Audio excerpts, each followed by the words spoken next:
Hello everyone, स्वागत है आपका हमारे channel world wide stories explain में।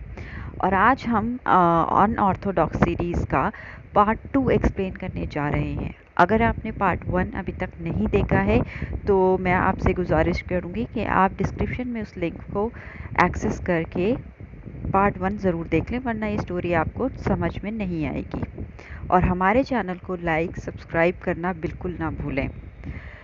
कहानी लास्ट पार्ट में ख़त्म हुई थी जब एसटी अपनी मदर को किसी और औरत के साथ देखती है और वहाँ से जाने का फ़ैसला करती है। उसे लगता है बेहतर यही होगा कि वो अपनी मदर से अकेले में बात करे। दरअसल उसकी मदर एक लेडी के साथ रिलेशनशिप में होती हैं और वो बर्लिन में अकेले रहती हैं अपने हस्बैंड बच्चों से दूर, और एसटी उनसे मिलना चाहती है।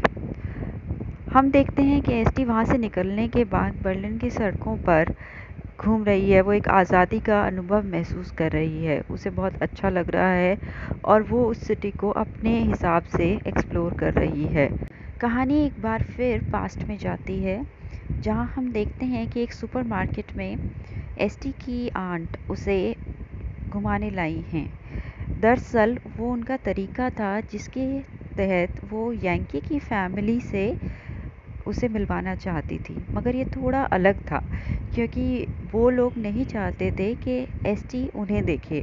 वो सिर्फ एसटी को चुप कर देखना चाहते थे, उसे परखना चाहते थे, और एसटी ऐसा ही करती है। हाँ, आप महसूस करेंगे कि ज्यूइश कम्युनिटी का रहन सहन और उनका कुछ काम करने के तरीके आम लोगों से थोड़े अलग होते हैं।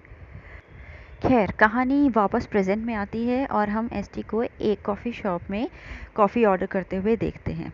उसके साथ में ही एक लड़का खड़ा होता है जिसके हाथ में बहुत सारे कॉफ़ी कप्स देखकर एसटी उसे मदद करने के लिए ऑफ़र करती है, जो वो लड़का खुशी खुशी एक्सेप्ट कर लेता है।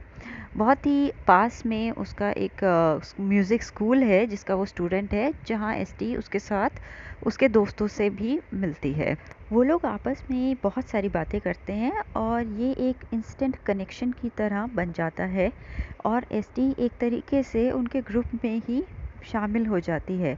अगर आपको याद होगा तो एसटी को म्यूज़िक में बहुत ज़्यादा इंटरेस्ट था और उसे इस बारे में काफ़ी जानकारी भी थी।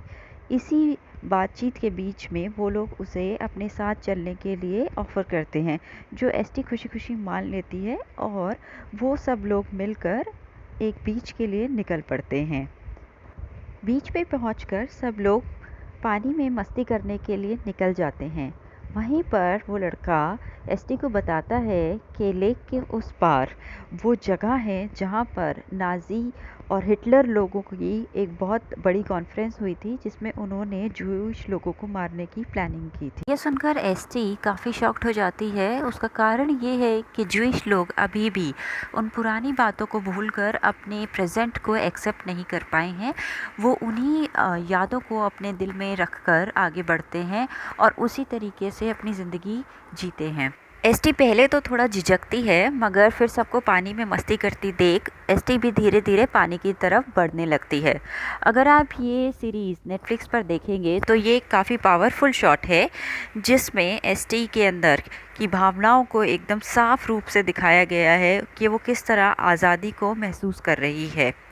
वहीं दूसरी तरफ एसटी की हरकतों को देखते हुए एक लड़की को उस पर थोड़ा शक होता है और वो एसटी के सामान को चेक करती है, जिसमें उसे एसटी की दादी की तस्वीर मिलती है, और कुछ भी अजीब ना पाकर वो उसे वापस वहीं रख देती है। एसटी अपने आप में ही उस पल में खो जाती है और वो अपने सर से वो विग उतार कर पानी में बहा देती है। दरअसल जूइश लोगों में ये एक प्रथा होती है जिसमें शादी के बाद लड़की के बाल साफ किए जाते हैं और वो लगभग बाल आने तक या साल 2 साल तक एक विग पहनकर रहती है, जिसे हटाने के बाद एसटी अपने आप से ही ये वादा करती है कि अब वो अपनी आज़ादी को कभी वापस नहीं लेने देगी। सीन वापस न्यूयॉर्क की तरफ मुड़ता है, जहाँ पर यंकी एसटी के घर आता है और वो उसके कमरे की तलाशी लेता है। शायद उसे कोई सबूत मिल जाए या कोई ऐसा लिंक या क्लू मिल जाए जिससे वो ढूंढ सके कि एसटी कहाँ है। यहाँ उसे एसटी के म्यूज़िक नोट्स मिलते हैं और कुछ डॉक्यूमेंट्स भी। वो आकर मोइशे से, जो कि उसका कज़न है, उसे सब कुछ बताता है और मोइशे उससे एसटी का फ़ोन चेक करने के लिए कहता है, जिसके अंदर एक अनरेड मैसेज होता है जो उसकी मदर का होता है, जिसकी वजह से उन्हें समझ में आ जाता है कि एसटी अगर कहीं गई है तो वो जगह बर्लिन ही हो सकती है, क्योंकि उसकी मदर वहाँ है। और तो और यांकी को ये पता चलता है कि एसटी प्रेग्नेंट भी है।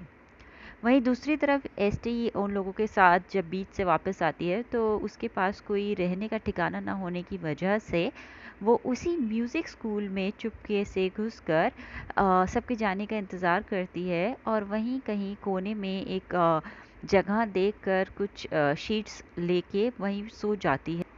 सीन एक बार फिर वापस 1 साल पीछे मुड़ता है, जिसमें हमें एसटी की मदर को दिखाया जाता है।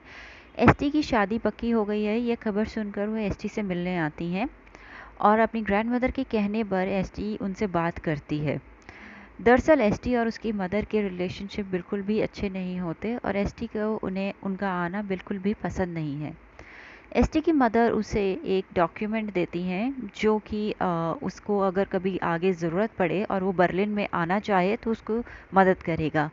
एसटी उसे रख तो लेती है, मगर वो बहुत ही साफ तरीके से उन्हें बता देती है कि वह उनकी तरह कभी भी अपना घर छोड़कर बर्लिन नहीं आएगी। एसटी की मदर के जाने के बाद एसटी और उसकी दादी माँ एसटी की वेडिंग ड्रेस को देखते हैं, जो कि बहुत खूबसूरत होती है और उसके आने वाले अच्छे फ्यूचर के बारे में सोचकर वो दोनों बहुत खुश होते हैं। वहीं दूसरी तरफ हमें यांकी की फैमिली को दिखाया जाता है, जो इस बारे में विचार विमर्श कर रहे होते हैं कि किस तरह उन्हें एसटी को बर्लिन से वापस न्यूयॉर्क लेकर आना है। इस काम के लिए यांकी के फादर उसे और उसके बड़े भाई मोइशे को जल्द से जल्द बर्लिन निकलने के लिए कहते हैं। क्या यांकी और मोइशे ढूंढ पाते हैं एसटी को? क्या बर्लिन से एसटी वापस आना चाहेगी, वापस न्यूयॉर्क अपनी शादी में? इस सब सवालों के जवाब को जानने के लिए जुड़े रहिए हमारे चैनल के साथ और वेट कीजिए हमारे अगले वीडियो का। Thank you.